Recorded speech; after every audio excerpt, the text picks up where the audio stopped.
Another session that was interesting to me was one of your sessions where you did talk about, the discordance with aspirin use and, not catching up with the guidelines and, still seeing patients that are potentially on inappropriate aspirin with anticoagulation. And, if you want to Oh, sure. So we had a little poster was actually led by Brian Haymart out of a consortium of anticoagulation clinics that we have in the state of Michigan. Brian couldn't come, so I had the pleasure of presenting the poster. But what the work really is showing, we've been doing a lot through this consortium about de-prescribing unnecessary aspirin. We know the primary prevention for aspirin is changed dramatically, almost 180 degrees from what I was doing even 7-8 years ago.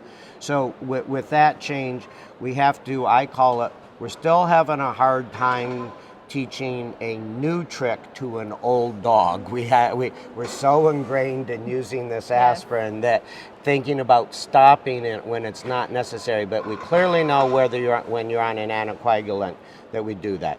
Jordan Schaefer from our group also has an oral presentation on some of that.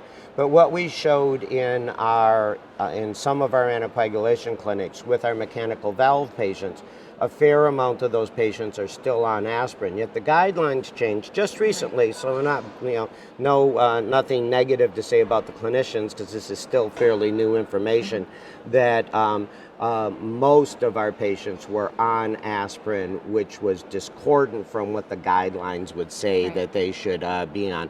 In fact, we're probably going to have our group will probably turn that into one of our quality improvement things just to try to get those couple hundred patients off of unnecessary bleeding risk.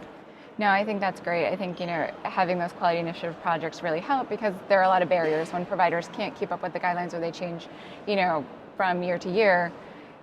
And it's hard to know who takes ownership of the aspirin.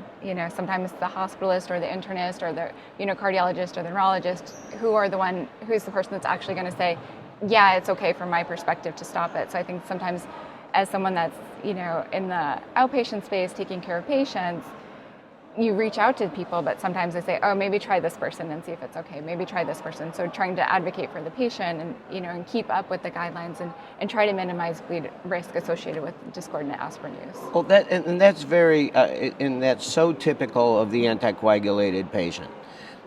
The valve patient that's on an aspirin for a stroke 4 or 5 years ago, that's followed by a primary care doctor that now comes to see me as a hospitalist.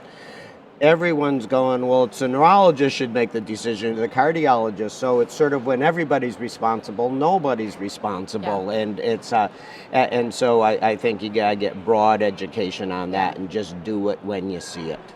Yeah, no, I think that's great. And then there's some great sessions coming up today on bleeding with anticoagulation management in DOAC and special patient populations. Yes. So I hope you're going to get to enjoy those as well. I am. Excellent. Well, thank you for taking some time to talk with me at the conference. We really appreciate it. Well, thank you, Tara. Nice to chat.